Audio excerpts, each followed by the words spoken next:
Ya tenemos aquí a una de nuestras ponentes. Nuestra otra ponente está teniendo todavía problemas de conexión, pero como ya son y cuarto, pues si os parece bien, podemos empezar.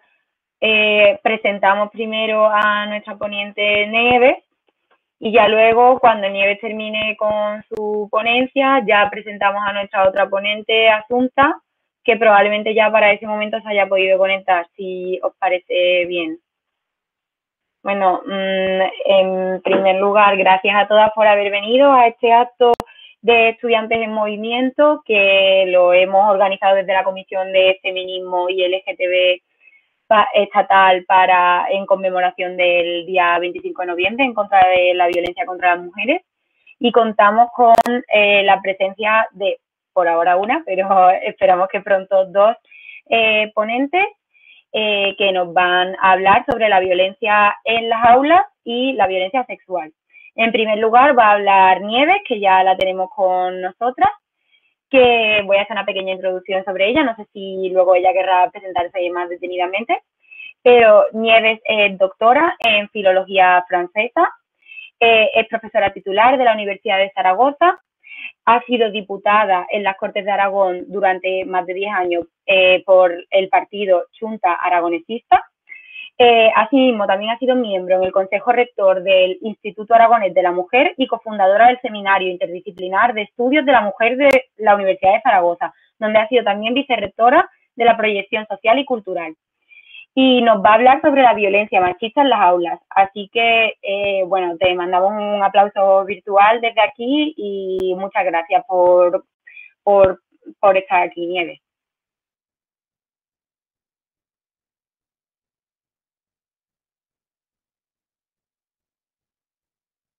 Nieves, no te escuchamos, te tienes que quitar el silenciador. Sí, que lo tienes perdón, ya Genial, está. Gracias. Bueno, pues aprovecho para volver a agradeceros la invitación, que para mí es un gran placer estar aquí y poder hablar de un tema que me preocupa, que me interesa y sobre el que, aunque yo soy, verdad, profesora de literatura, en general trabajo en literatura francesa, trabajo sobre todo, más que literatura francesa, literatura escrita en francés, trabajo sobre todo con escritoras, con mujeres, con feministas esencialmente, pero me interesa sobre todo lo que las mujeres han escrito.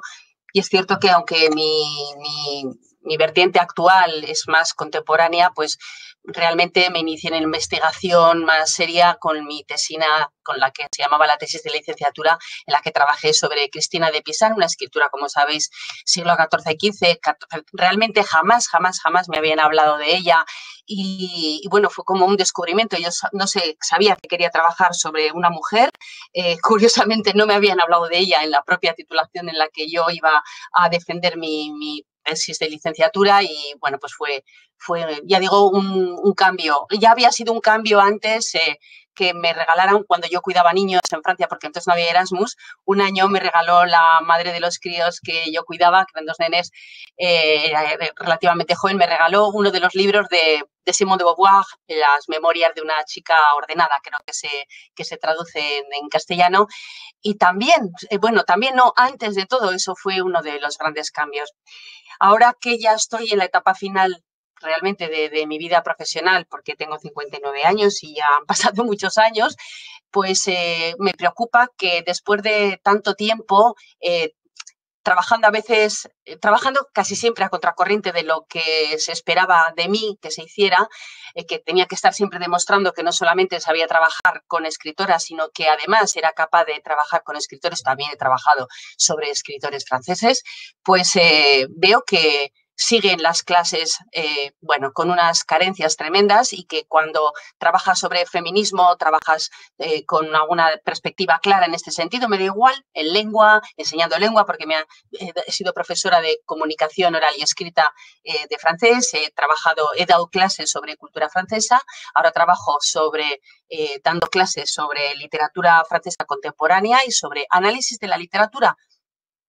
Y entonces, en todos los casos, me da igual en qué trabaje, yo sé que voy a tener esa perspectiva que hace que inevitablemente, no me obliga a mí misma, ¿no? Pero me preocupa que por lo menos el alumnado que tengo delante, las estudiantes, los estudiantes que estén, sepan claramente que yo soy una mujer feminista. Antes de todo, soy una mujer feminista, que soy profesora, como he sido otras cosas, y esta es una de las facetas, sin duda, la de la universidad, profesora, investigadora, es realmente mi vida, para qué voy a decir otra cosa, porque desde el principio me volqué en ello y me gusta muchísimo, pero con una perspectiva también, es cierto, muy social. Entonces, yo he preparado un PowerPoint, por supuesto, luego voy a intentar no ser demasiado extensa para ver cómo podemos hacer para que efectivamente pueda haber pues algún tipo de debate. Perdonad que entro aquí para presentar.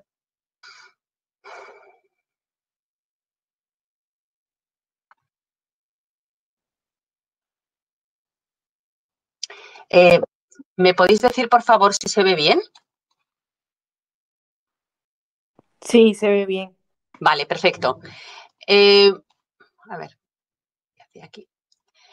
Bueno, el título Violencias machistas en las aulas universitarias. En realidad, para mí es, bueno, tengo que explicar, ¿no? Yo realmente de lo que quiero hablar es de la violencia simbólica, pero bueno, sí que quería abordar un poco desde el punto de partida de ese 25 de noviembre que fue ayer y que es un día siempre triste.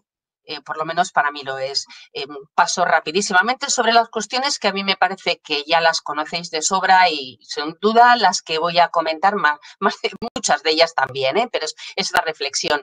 Bueno, claro, el punto de partida de este 25 de noviembre es evidentemente la conciencia de la violencia contra las mujeres y esta idea de la manifestación de las relaciones de poder históricamente desiguales entre, bueno, el hombre y la mujer, se decía en el año 93 en Naciones Unidas, hoy día hablamos de plural, pero esta idea, como digo, de relaciones de poder, de dominación, de discriminación que acaban traduciendo todas las violencias contra las mujeres. Claro, es verdad que casi siempre cuando hablamos de violencia y sobre todo un 25 de noviembre estamos refiriéndonos especialmente a la violencia física, a esa violencia que desgraciadamente no solamente mata a mujeres, sino que las deja a muchas de ellas, las que no han sido asesinadas, se quedan mal. Hace falta realmente que tengas una lesión fuerte, que vayas a un hospital para que pueda constar como una agresión física, como una violencia machista que es identificable. Pero la vida está llena de momentos en los que las violencias no siempre se pueden medir o contar y luego no existe todavía una situación de seguridad para las mujeres que quieran salvar la vida. Y se dice todos los días por los medios, sí, bueno, tienen que denunciar. Y yo a veces digo, pero bueno, a una mujer que se está jugando el tipo porque quien tiene al lado se la puede cargar en cuanto quiera o le puede amargar la vida sencillamente porque va a presentar una denuncia, pues es que hay que ponerse también en la piel de estas mujeres y que puede ser cualquiera, ¿vale? Y que en el fondo podríamos haber sido cualquiera. Entonces, ¿qué tiene que ver la educación con todo esto? ¿Qué tiene que ver la universidad? Muchísimo, para mí muchísimo, porque en el fondo en la universidad estamos tratando con personas que habéis pasado por otras, como todos nosotros cuando hemos llegado aquí, pues por otros niveles educativos, tenemos experiencias de lo que nos explicaban, de lo que estudiábamos, de lo que no estudiábamos. Es verdad que las cosas cambian, es verdad, yo siempre digo lo mismo, eso hay que decir, vale, porque en mis tiempos es que no había prácticamente mujeres en los textos, pero yo que hice un bachillerato de ciencias puras, física, química, matemáticas y biología, es que cuando he sido adulta realmente ya mayor, es cuando me he enterado de que muchas de las iniciales que escondía un nombre, yo no sabía de cuál era, ni me lo preguntaba junto con el apellido para las teorías, me da igual, en física, en matemáticas, lo que sea, había mujeres detrás. ¿Por qué no se me contó a mí que había mujeres? ¿Por qué? ¿Por qué nos han ocultado esto? No solamente nos han ocultado cosas, sino que además, y eso es evidentemente una cuestión política, hay una decisión de ocultarlo, sino que además el resto queda trastocado, porque lo que nos explican está falto, no, de conocimiento, pero no tiene sentido. Y esta cuestión es una cuestión que a mí me preocupa, pero cuando llegas a la universidad realmente deberíamos tener yo debería haber sabido ejercer más presión también sobre el profesorado que a mí me daba clase para poder pedir, demandar, pero es verdad que estamos en una institución y como en toda institución, ya sabemos que el poder viene legitimado por la interpelación y cuando sabes que tienes que hacer un examen, respondes al examen o a lo que tenías que preparar, ¿verdad? Pero esto es una cuestión que, como digo, que me preocupa y por eso luego volveré a ella. Propongo dar una vuelta rápida a la legislación vigente, a algunas de las respuestas institucionales de la Universidad de Zaragoza y para llegar efectivamente a la violencia simbólica, el lenguaje y la invisibilización. Rápidamente, 5 o 6 leyes que son las que tenemos por aquí más cerca. Una, la ley cerca, para mí mucho, porque todavía el 2004 me parece cercano, ¿no? Pero en 2004 la Ley de Medidas de Protección Integral contra la Violencia de Género ya hablaba de educación. Había un objetivo claro que se le daba a la educación, que era proporcionar una formación integral. Y la educación se entiende en esta ley que es absolutamente fundamental para que luego podamos comprender, evitar o luchar contra las violencias de género. Pero la violencia machista contra las mujeres es una violencia que se sustenta en una falta de conocimiento previo, que se sustenta en un conocimiento, no digo a nivel individual, incluso digo a nivel social, que está legitimando algo que evidentemente jamás se podría y se debería legitimar. Luego, si aprendes desde pequeña que hay cosas que puedes o no puedes tolerar, que no debes tolerar, que las cosas no son como a veces te las cuentan en las películas, que la historieta del amor romántico, evidentemente como tanto se está hablando en los últimos años, es eso, una película, y que la vida te da momentos de felicidad y otros momentos que no son de tanta felicidad, pero que jamás hay que permitir que nuestra dignidad como mujeres sea pisoteada. Esto desde pequeñitas, yo creo que también cambiarían las cosas, pero evidentemente no es responsabilidad de las mujeres, no es responsabilidad nuestra que nos agredan o no. Y no es responsabilidad nuestra que se ejerza violencia sexual, física, psicológica y simbólica sobre nosotras. No, no es nuestra responsabilidad, porque en ese sistema educativo no solamente están las niñas, están los niños, están las familias y está la sociedad, pero la verdad es que la sociedad está un poquito de espaldas. Entonces, era importante ya de entrada esta ley, y esta ley se vio de verdad con una atención tremenda en otros países. Y bueno, se hablaba ahí de la universidad como formando parte de ese sistema educativo. Es decir, las universidades incluirán y fomentarán en todos los ámbitos académicos la formación, docencia, investigación e igualdad de género y no discriminación de forma transversal. Mentira, ¿no? Luego hablaremos de ello si queréis, pero era 2004 y ahora estamos en el año 2020. Y vamos, en fin.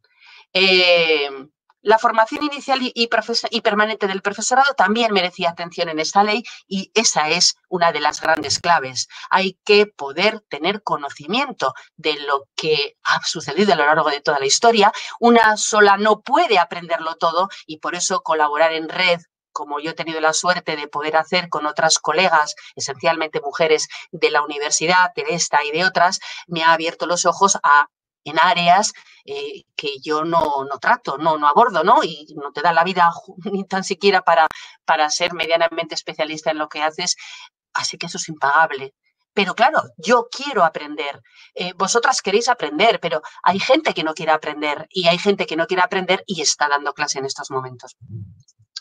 Hay hubo una ley unos años después, también en este caso en relación con la violencia de género en Aragón, en el año 2007, se hablaba también de abordar la violencia con esta perspectiva integral y globalizadora y se hablaba un poco, se definía qué era la violencia, qué era, ¿no? Y bueno, todo acto, agresión contra las mismas, motivado por la pertenencia a dicho sexo de las víctimas, que puede tener o no como consecuencia, o pueda tener como consecuencia un daño físico o psicológico, así como las agresiones a su libertad, indemnidad sexuales, incluida la amenaza de tales actos, coacción, privación arbitraria de libertad, que se realicen al amparo de una situación de debilidad, dependencia o proximidad física, psicológica, familiar, laboral o económica de la víctima frente al agresor. Pero no se habla de violencia simbólica. Entonces se hablaba de las distintas formas de violencia ejercida, está en la ley, ya sabéis, contra las mujeres, un poco en la línea de lo que acabo de comentar, y yo creo que este es el tipo de violencia que normalmente tenemos en la cabeza cuando estamos hablando, insisto, del 25 de noviembre y desgraciadamente a lo largo de todo el año, cada vez que nos encontramos con asesinatos de mujeres y, como digo, que además salen ahí, pero no podemos ver todo lo que se queda en el camino que no sale. Bien, pues en esta ley no hay ni una sola referencia a la universidad o a la educación superior. Sí se habla de educación, pero no se habla para nada de la Universidad, por ejemplo, de Zaragoza.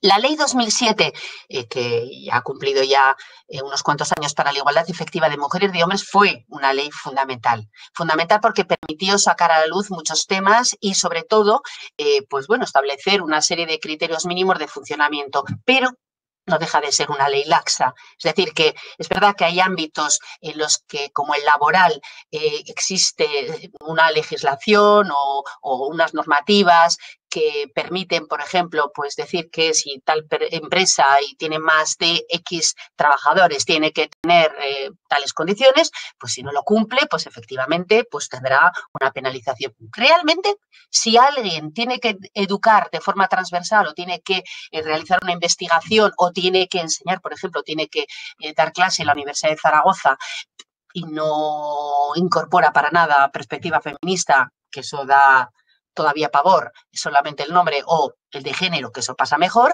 pues no pasa nada, no pasa nada. Yo, por lo menos, no sé de nadie al que se le haya llamado la atención por esta cuestión. Esa es la pena. Pero sí se habla de la igualdad en el ámbito de la educación superior y señalo yo, en este caso, lo había puesto yo directamente en mayúsculas, fomentarán la enseñanza y la investigación sobre el significado y alcance de la igualdad entre mujeres y hombres. Es decir, la universidad tiene la obligación de fomentar la enseñanza y la investigación. Vale.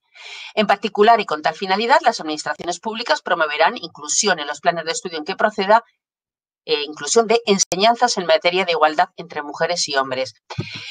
No, para nada, para nada. Depende de quién da la asignatura, como bien sabéis, para que exista una perspectiva, en este caso, que permita abordar pues, tanto la visibilidad o la invisibilidad normalmente de las mujeres, las razones de por qué esa invisibilización y al mismo tiempo pues, explicar, dar cuenta de las grandes contribuciones que muchas mujeres han hecho a la historia, a la sociedad a lo largo de todos los siglos.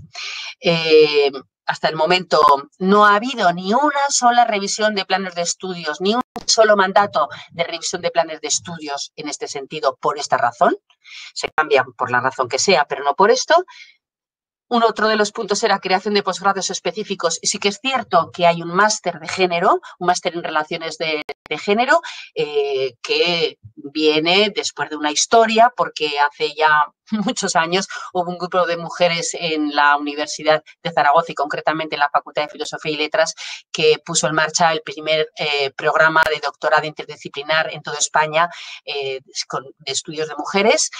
Lo llamábamos así porque no podíamos llamar feminista, porque si no, no tendríamos ni tan siquiera profesorado para dar las clases, pero aquello era una posibilidad de salto que aprovechamos y afortunadamente eso permitió que luego existiera ese máster, luego eso en este caso se cumple, y realización de estudios e investigaciones especializadas en la materia que en este caso pues van vinculadas al respaldo, por ejemplo, de la cátedra de género, que es posible en la Universidad de Zaragoza gracias a la colaboración interadministrativa, en este caso con el Gobierno de Aragón y más concretamente con el Instituto Aragonés de la Mujer, o de otra forma, pues mediante la colaboración o mediante la promoción de proyectos que a título individual o colectivo pueden salir con respaldo del Ministerio, etcétera, etcétera, sin tener realmente todavía reconocido un área que sea de estudios feministas en la UNESCO y, por lo tanto, sin código. Y eso que puede parecer un poco raro, cada vez que haces un proyecto de investigación o solicitas una ayuda para poder realizar un determinado trabajo, pues tienes que incorporar un código. Es como que no existiera. Existe, una ley que que en el caso de la universidad nos interesa, que es una ley del año 2007 por la que se modificaba la ley orgánica del 2001. Es decir, que la publicación de la ley de igualdad implicó cambios. La ley de igualdad se publica y al poco tiempo se modifica también la ley de universidades. Esta orgánica quiere decir, para quienes sois de derecho, que es de obligado cumplimiento, en principio, para todo el Estado español. Las leyes no orgánicas son las propias de las comunidades autónomas en general, pero la ley orgánica tiene este rango. Y una ley autonómica puede ir más allá, pero nunca puede ir, en principio, quedarse corta. Insisto, luego ya hay que hablar de cómo se controla o no se controla, aparece ahí. Entonces, sí que es interesante que haya un título concreto en el caso de la coordinación universitaria donde se habla, bueno, de la aplicación del principio de igualdad, pero bueno, se habla de garantizar, que es lo que se incorpora, garantizar el fomento y la consecución de la igualdad. Eso es lo que se plantea. Y en otro orden de cosas se dice pues la igualdad de oportunidades y no discriminación por razones de sexo, raza, religión y discapacidad o cualquier otra condición o circunstancia personal o social, en el acceso a la universidad, ingreso en los centros, etcétera, permanencia en la universidad, en fin, entra el sexo, la discriminación de sexo en conjunto con el resto de discriminaciones y sí que aparece, bueno, pues en este caso que no puede existir trato sexista. ¿Qué es lo que se ha hecho? Bueno, pues como había una disposición adicional duodécima en esa ley, que era todas las universidades tienen que contar con una unidad de igualdad para que se desarrollen las funciones correspondientes a estos principios legales y todo lo que se pudiera hacer y más, pues bueno, pues las universidades poco a poco se pusieron las pilas y aunque esto era de hace unos años, pues bueno, pues al final todas las comunidades autónomas, todas sus universidades públicas han ido creando sus unidades, en un caso se llama observatorios, como en este caso, en otro caso pues se llama unidad de igualdad, en otro caso pues se llaman oficinas para la igualdad, aulas para la igualdad. Bueno, en algún caso aparece para la igualdad de oportunidades, oficina de apoyo para la igualdad de oportunidades, en otros casos aparece hombres y mujeres y hombres siempre, pero todas las universidades ya cuentan con esto. Luego hay una respuesta, en este caso administrativa,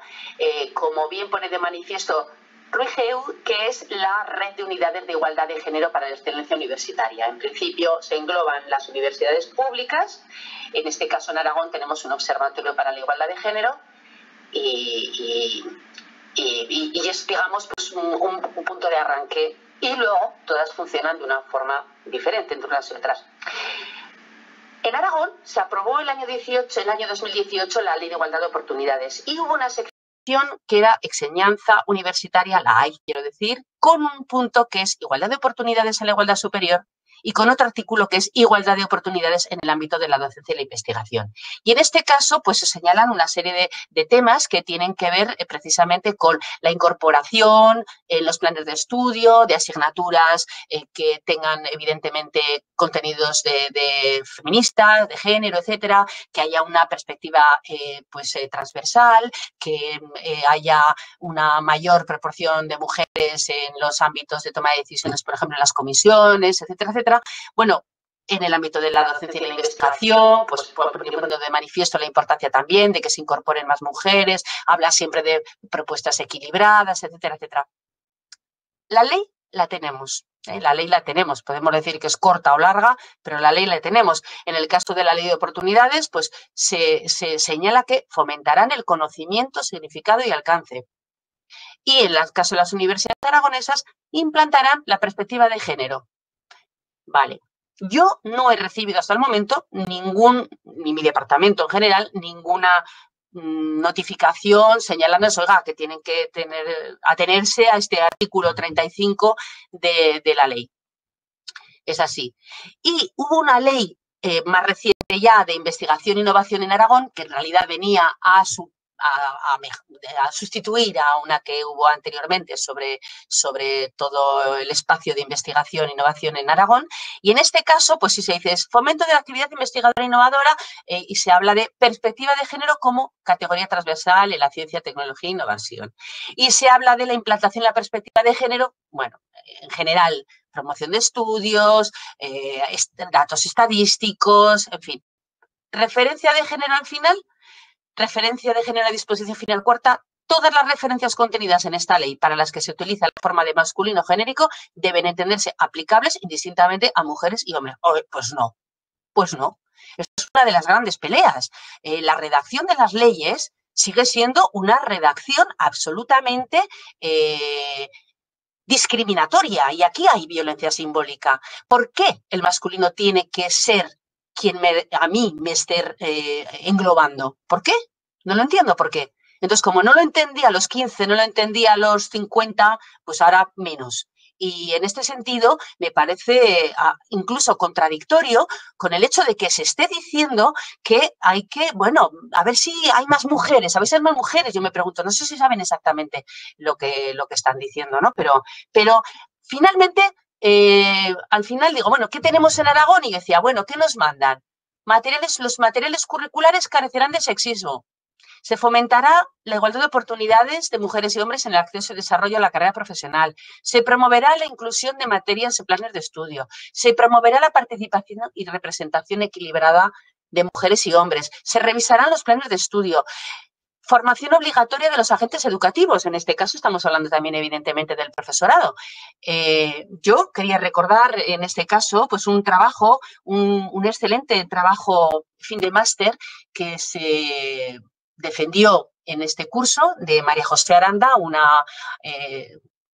ha sido alumna de estudiante en el máster de Relaciones de Género, y hizo un trabajo espléndido, analizando cuál era la perspectiva en cumplimiento de la ley, cuál era la perspectiva, en este caso aplicada o no, feminista, de género, como se quiera, en el caso concreto de la rama de conocimiento de artes y humanidades. Y el resultado es desalentador, porque analizó todo, analizó hasta la bibliografía. Es verdad que los planes de estudio son particulares en el sentido de que hay una parte que no se puede cambiar una vez que se ha aprobado, digamos, el plan de estudios, pero luego puedes actualizar contenidos y, sobre todo, puedes incluir a las mujeres en el discurso de la redacción de cada guía docente para que no necesariamente tengan que ser siempre los profesores y los alumnos y los estudiantes, porque la realidad es que ya eso se ha quedado absolutamente obsoleto. Y porque tenemos un observatorio de igualdad. Y porque tenemos leyes, como digo, ya desde hace unos cuantos años, y concretamente la de igualdad desde el 2007, que obligaría a todas esas cuestiones. Esa es un poco la situación en la que nos movemos, ¿no? Las respuestas institucionales en la Universidad de Zaragoza, bueno, tenemos en este caso el cartel del 25 Día Mundial contra la Violencia de Género del Vicerrectorado de Cultura y Protección Social, que tiene una dirección de secretariado sobre igualdad y del que depende el Observatorio de Igualdad. No solo duelen los golpes, tus bromas, tus gestos, tu insistencia, tu control, tus celos, tus desprecios, tus insultos, también son violencia. Y yo me pregunto, vale, ¿y en la universidad? ¿No hay algo más sobre lo que podríamos hablar?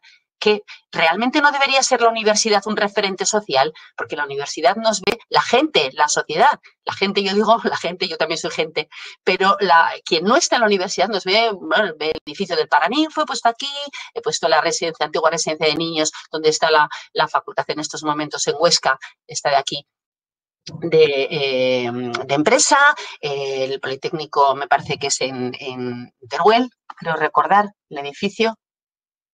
No sé si es el de Humanidades, perdonad.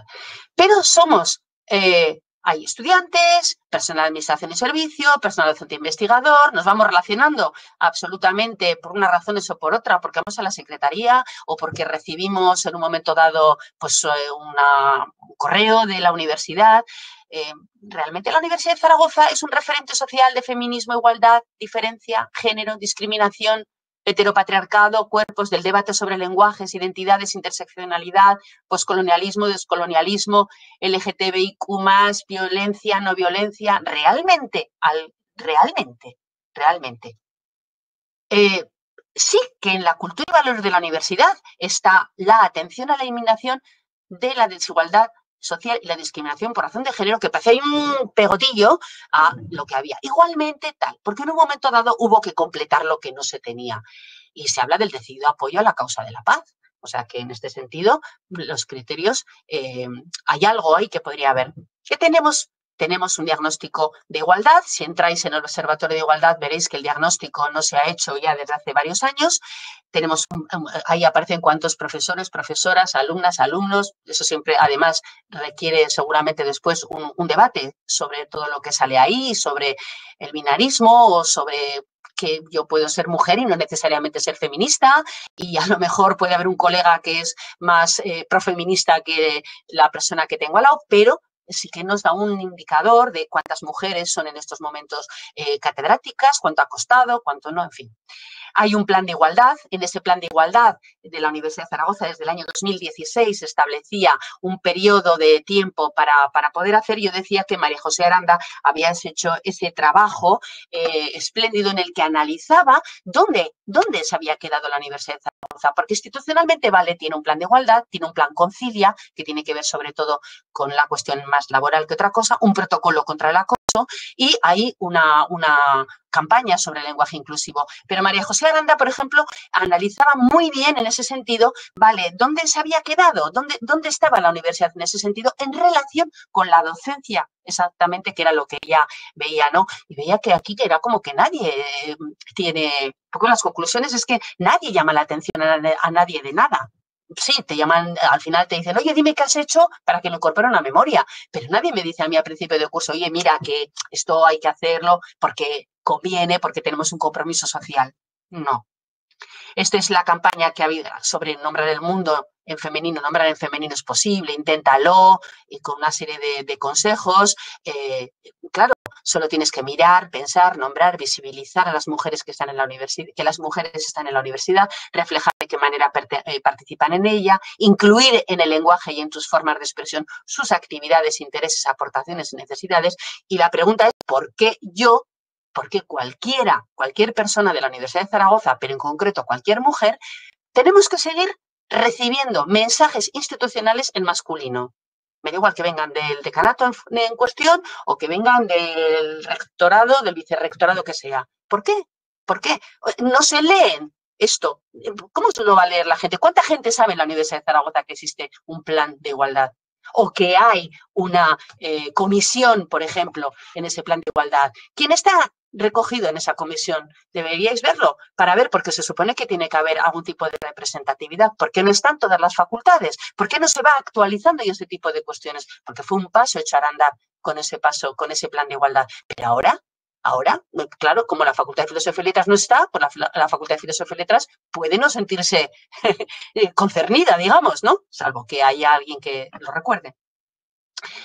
Y violencia simbólica, lenguaje, invisibilización son conceptos que surgen. Hay una cuestión que es hacer visible a las mujeres. Yo aquí quería mencionar la existencia de una persona con la de la que yo he aprendido mucho, que es Eliane Lienot, que es una profesora emérita francesa y que además, bueno, ella trabaja en gramática y en estos momentos pues nació en el 51, o sea que tiene 69 años, pero es profundamente joven cuando se la ve, es escritora, es antiacadémica. La Academia Francesa, que sería un poco como la Real Academia de la Lengua en España, de la Real Academia Española, pues es contraria a que el lenguaje cambie. Pero el lenguaje es obsoleto. Pero este lenguaje obsoleto lo es porque en el siglo XVII hubo cambios que borraron por completo del mapa en Francia los nombres, por ejemplo, de las profesiones. Existía médica, existía autora, existía poeta en femenino, y eso en el 17 dicen, borramos todo a partir de ahora, y está escrito como tal, en 1689 creo que era, se señala expresamente en un documento, a partir de ahora las mujeres se les llama médico, poeta pero en masculino, en fin, toda una serie de denominaciones en masculino. Luego, no es un invento, que podría serlo y que sería igualmente legítimo, el querer ahora hablar en femenino. No, es que se ha borrado el femenino de la historia, ¿no? Y ella ha encabezado una campaña que fue muy importante, que era no, el masculino no puede más que el femenino, porque en francés, por ejemplo, si se decía los chicos y las chicas están contentos, pues decían no, quien esté más cerca del adjetivo se puede. Luego, las chicas y los chicos están contentos, pero los chicos y las chicas están contentas. Bueno, pues esto en Francia pues se hace abrir las carnes a más de uno. Pero, y la academia en concreto, la primera, ¿no? Entonces, bueno, hay pequeña historia de la resistencia de la lengua francesa. Y realmente trabajar en feminismo y en estas cuestiones para pelear contra la violencia simbólica es precisamente actuar como resistentes, actuar frente a otras resistencias que nos podemos encontrar. Había recogido una cuestión que ya me he mencionado sobre la violencia machista contra las mujeres. Decía, la capacidad de las mujeres para tolerar la violencia masculina es una de las cuestiones más desconcertantes para quienes se tienen que confrontar a sus manifestaciones más extremas de la violencia. He traducido yo, ni las personas de su entorno, ni el personal, los policías, justicia, que no tienen formación, son capaces de poder comprender por qué las víctimas, se niegan a reconocer esa violencia o por qué no piden ayuda hasta que no entienden que se están realmente jugando la vida. Y entonces viene a decir, es que realmente no están solas esas mujeres, o sea, no son las únicas, es que no son las únicas en negar la violencia, es que es la propia sociedad la que muchas veces la niega y que como mucho a lo sumo se emociona, evidentemente, o un poco cuando se recuerda el número de muertas que hay al año, el número de asesinadas, diríamos, ¿no? Y que a la que lo único que se le ocurre es, bueno, vamos a ver cómo podemos poner a estas pobres a salvo. Pero mientras dejamos todo empantanado. La referencia es de una revista de Conversation que escribió ya, bueno, en este caso un artículo sobre violencias simbólicas, la parte del lenguaje, ¿no? Y una cosa que dice ella, la dominación masculina no solo se expresa a través del género, para decir también a través del lenguaje. Entonces, podríamos hablar de cómo se pasa de esa violencia simbólica a la violencia real a través del lenguaje, porque la violencia simbólica no se marca en los cuerpos, como dicen Bourdieu y Passeron, sino que actúa a nivel ideológico, logra imponer representaciones presentadas como que son las únicas posibles, las únicas legítimas, y estamos en ese ámbito del lenguaje. Y vuelve a señalar en este caso Bourdieu 2 años después, todo poder de violencia simbólica es todo poder que logra imponer significados y que además que los impone como legítimos. Y los impone como legítimos al tiempo que está ocultando las relaciones de fuerza que sustentan su propia fuerza. Es decir, que nos imponen quiénes son los escritores sagrados del Olimpo, que no podemos ni bajar medio escalón, ocultando en muchas ocasiones que ha habido un reconocimiento de las escritoras en ese momento, o que a lo mejor esos mismos escritores son deudores de escritoras coetáneas, que eran quienes leían, quienes de alguna manera validaban, como en el siglo XVIII pasaba con las mujeres de los salones, que decían, las salonières, ¿no? Como si estuvieran ahí un poco no lo sé, de relax, y configuraban espacios de reconocimiento y de legitimación muy, muy interesantes. Y a mí me hubiera gustado que eso me lo hubieran explicado en su momento. Esa violencia simbólica a la que menciona y que menciona en este caso Bourdieu, evidentemente porque abre la palabra, porque abre un poco el debate, no tanto porque sus teorías me puedan resultar absolutamente válidas desde una perspectiva feminista, tienen una versión objetiva, es decir, las leyes, las normativas, los mecanismos de regulación social, y otras subjetivas, los pensamientos, las representaciones, los esquemas de percepción. Si vamos, por ejemplo, a la escuela, la educación, porque es donde sobre todo trabajaba ese aspecto, claro, podemos hablar de violencia física, pero hay que hablar de violencia simbólica, porque la cultura escolar es la cultura que legitima, como la academia, como la universidad. En el fondo, quien se presenta a un examen, quien pasa el examen, quien hace el examen, es como si estuviéramos ahí pensando que, bueno, es que eso que se está estudiando es lo que hay que estudiar. Luego se puede cuestionar y a lo mejor hay veces que hay que cuestionar, pero se plantea un poco eso. Y claro, decirle a alguien, mira, es que tienes que revisar tu programa y te dirá, para, para que estamos en la universidad y aquí cada cual tiene su propia idea de cómo tiene que enseñar aquello que está legitimado para enseñar o que está legitimada para enseñar. Entonces, hay una idea que a veces se olvida y que es el poder multiplicador de la violencia simbólica en un ámbito donde se enseña o donde se aprende, porque estamos en espacios de legitimación del saber. Y en este caso concreto, yo no me refiero a otros, pero me refiero a lo masculino sobre lo femenino. Cualquier reforma que se tuviera que hacer, evidentemente hay que hacerla, cualquier reforma, ya no hablo de reforma legal, digo de cambios, de planteamiento, de mentalidad, hay que hacerla desde preescolar, desde el antiguo preescolar, desde ahora hablamos de infantil, de la educación infantil, dentro y fuera del aula. Recuerdo que cuando organizamos hace unos años, en el año, creo que era 2017, a los 10 años de la Ley de Igualdad, un coloquio con la profesora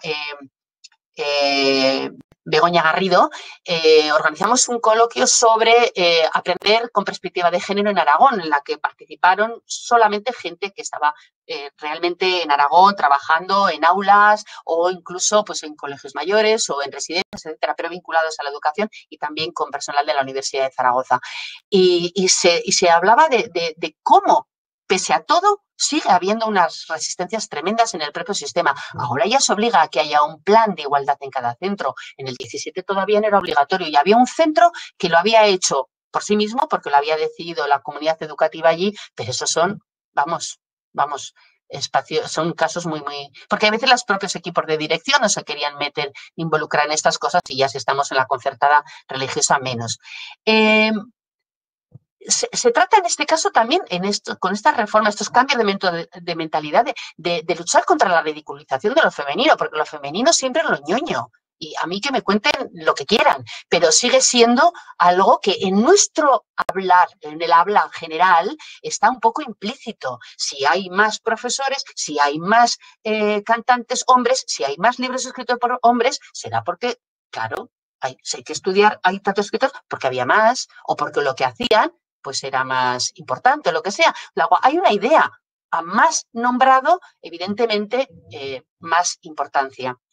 Luego hay un ejercicio de ocultación de los saberes y de la propia historia en relación con las mujeres que ya en el momento en el que tocan el lenguaje, pues ya roza la esquizofrenia, porque planteas que haya un cambio en este sentido para que las mujeres se sientan nombradas, para que las niñas se sientan nombradas, para entrar en el mundo de la palabra y del pensamiento de otra forma y surge el cachondeo, surge la parodia de lo que pasaría si, fíjese usted, si hacemos esto o lo otro, ¿no? A la propuesta que hizo Eliane Viennot, pues hubo escritores contemporáneos de mucho éxito, como Frédéric Beigbeder, que fue capaz de decir, bueno, ahora cambiamos todas las fábulas y ya veremos qué cachondeo, cómo queda todo, ¿no? No tiene gracia el tema, pero sin embargo se ha hecho mucha gracia sobre ello, o les ha hecho mucha gracia y muchas risas al personal. Al final, hace unos años acababan diciendo, bueno, es que, no, es que tú cambias la palabra, pero esto es lo de menos. No es lo de menos, nunca nada es lo de menos, y el lenguaje no lo es, pero puede parecer que así lo sea. Al final la pregunta sigue siendo, pero ¿dónde están las mujeres? Claro, en el fondo,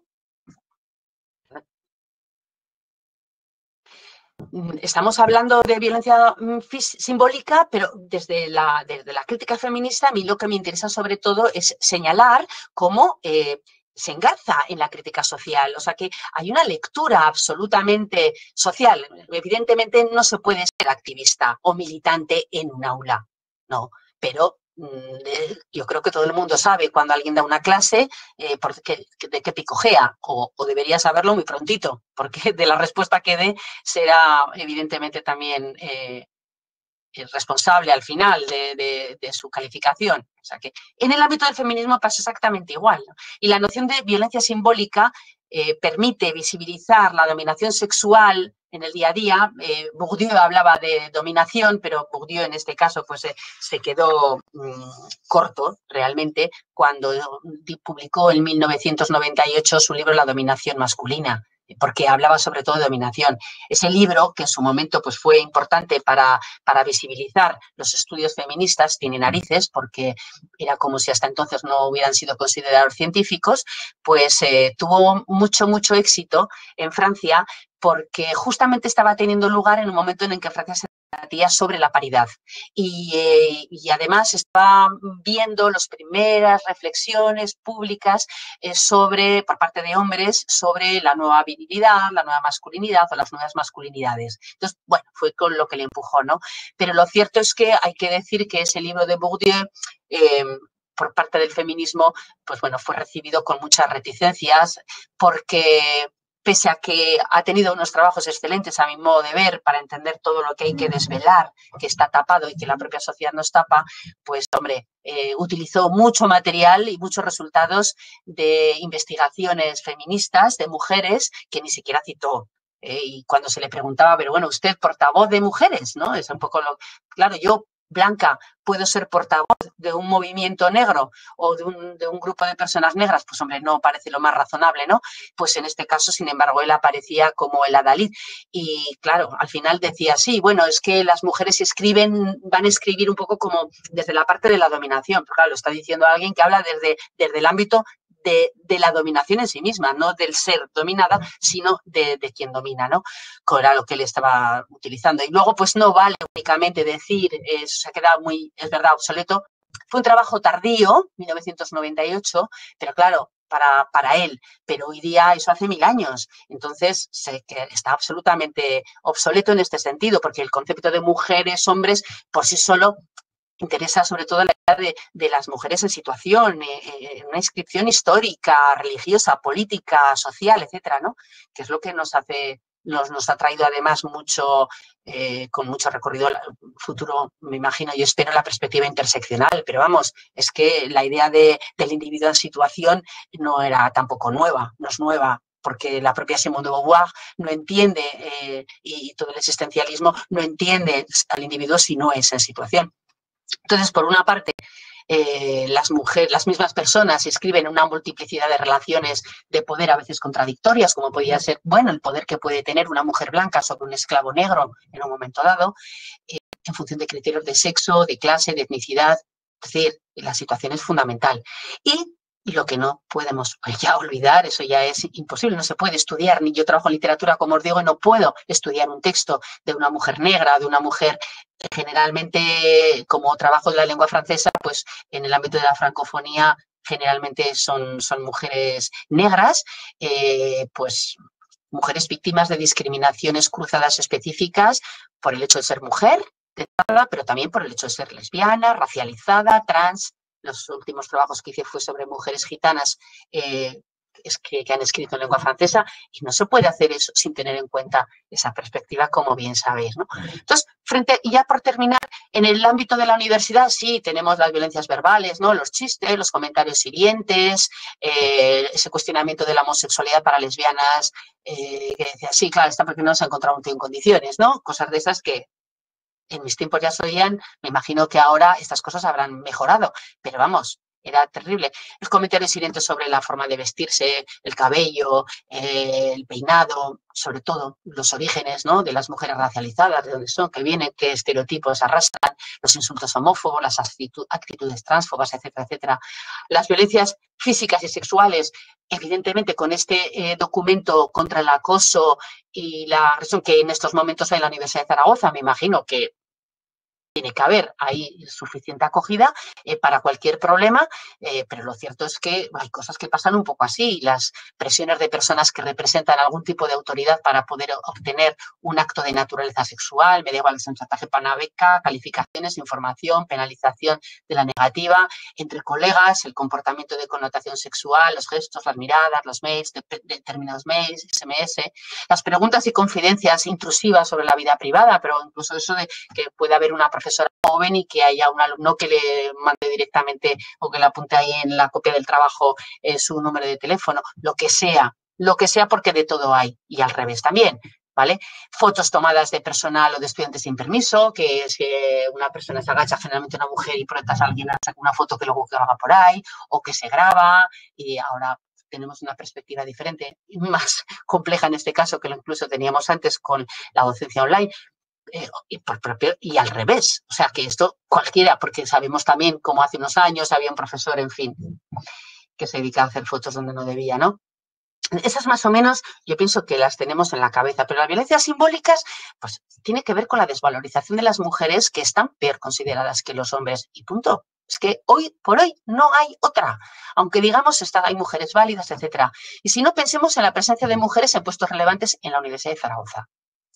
Pensemos en esas comunicaciones, como digo, que nos envían a la comunidad educativa. La desvalorización progresiva de las titulaciones feminizadas, porque derecho parecía que era mucho más derecho cuando había mucho menos mujeres y medicina también, que no somos aquí, todo el mundo tenemos ojos para verlo, ¿no? Mientras que las humanidades, que había tantas mujeres siempre, bueno, fíjate, bueno, eso va acompañado después de un post a la hora de analizar el alumnado, los estudiantes que tenemos egresados en la universidad. Los planes de estudio de las titulaciones, como señalaba, esos planes de estudio que nos revisan, esos planes de estudio en los que no hay transversalidad de ninguna manera. ¿Qué pasa con estas asignaturas optativas, obligatorias? Hay veces que puedes colar, y digo colar porque es un auténtico ejercicio, el meter una asignatura cuando se cambia un plan de estudios, que no se cambia todos los días, con perspectiva feminista.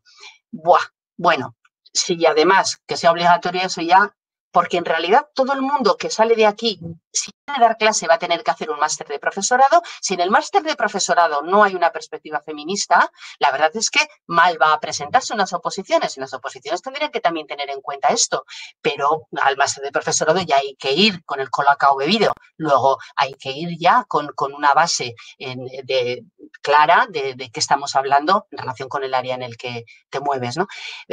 A veces, esto hablándolo como surgió en el coloquio de aprender con perspectiva de género en Aragón, que luego dio lugar a un volumen que es la perspectiva de género en la educación aragonesa, que publicamos en el 18, pues breve, un poco recogiendo lo que habían manifestado buena parte de las compañeras que habían intervenido. Y aquí en la universidad decían, es que, bueno, meter una obligatoria es, en fin, pero encima, si has conseguido meterla, que tenga el peso, digamos, que permita hacer el canje, que no sean 4 créditos ni 7, que sean 3, 6, en fin, algo que sea combinable, porque al final quien se matricula va cogiendo también lo que puede encajar, ¿no?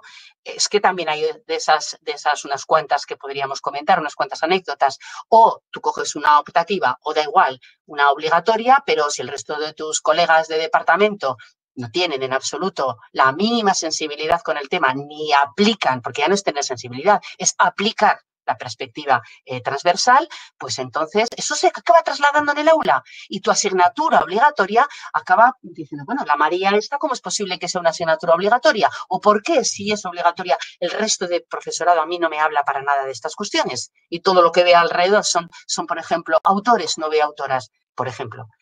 Si es una optativa, si no hay 10 personas, pues desaparecerá. Es así. Por lo tanto, habrá una situación en la que el alumnado, los estudiantes, las estudiantes que salen de una titulación pueden no haber visto en su vida nada. Son con perspectiva feminista en la Universidad de Zaragoza para sus titulaciones. ¿Qué pasa con los trabajos académicos? Pues igual. En general es como que eso, bueno, parece que hay, mira, que esto no es cosa mía, que te lo dirija o yo no. No, no. Todo el mundo tendríamos que tener clara esta perspectiva al terminar nuestros estudios.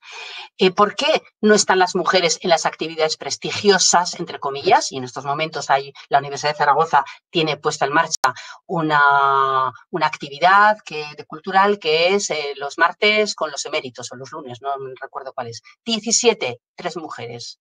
Yo mandé una nota, ¿no? 17, 3, y alguien me respondió diciendo, hombre, es que lo he estado viendo y en realidad responde a la proporción de hombres y mujeres que hay eméritos. Y la siguiente cosa que dije yo, vale, nos preguntamos entonces, ¿por qué no hay eméritas mujeres? Porque en general, quien ha obtenido el grado de ser emérita o emérito, tienes que tener una cátedra, tienes que tener mucha reputación, digamos, marcada en artículos, direcciones de tesis, proyectos, libros publicados. Pero ¿quién tenía? Y la gente que en estos momentos es emérita es gente que ya tiene los 70 y, es decir, que hace ya unos cuantos años la cosa no era igual para las mujeres que para los hombres. Podríamos debatir de lo que pasa ahora. Entonces, pero sin embargo, ¿por qué En las actividades, eso sí, ahí hay que pelear para que pueda haber mujeres, pero si no es una cosa en la que los hombres, digamos, los grandes popes puedan brillar, realmente no aparecen. No aparecen. Mi propuesta es que no se asuma, que no se vaya a ninguna actividad en las que las mujeres no están representadas. Hay una mesa redonda, no hay mujeres. Perdona, no puede ser. No puede ser, por ejemplo. ¿No? Y entonces, en eso también es la respuesta que damos. ¿Qué pasa con los IP de proyectos de investigación del Ministerio, que son los investigadores principales? Hay muchas menos mujeres, por múltiples razones. Y ya termino con el peso de la palabra de una mujer en una reunión. Es que eso también hay que verlo en todos los ámbitos, en la televisión y, por supuesto, también en las reuniones también profesionales, ¿no? Finalmente, estamos en un espacio de legitimación del saber con autoridad académica.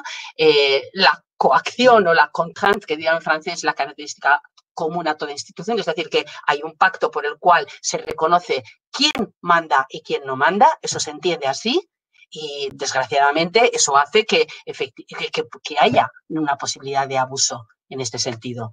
Hay una invisibilización de las mujeres en el espacio público, de la invisibilización, y lo digo en el sustantivo porque es ejercicio político de ocultar experiencias, ocultar las palabras, ocultar los pensamientos, ocultar los trabajos que han realizado las mujeres.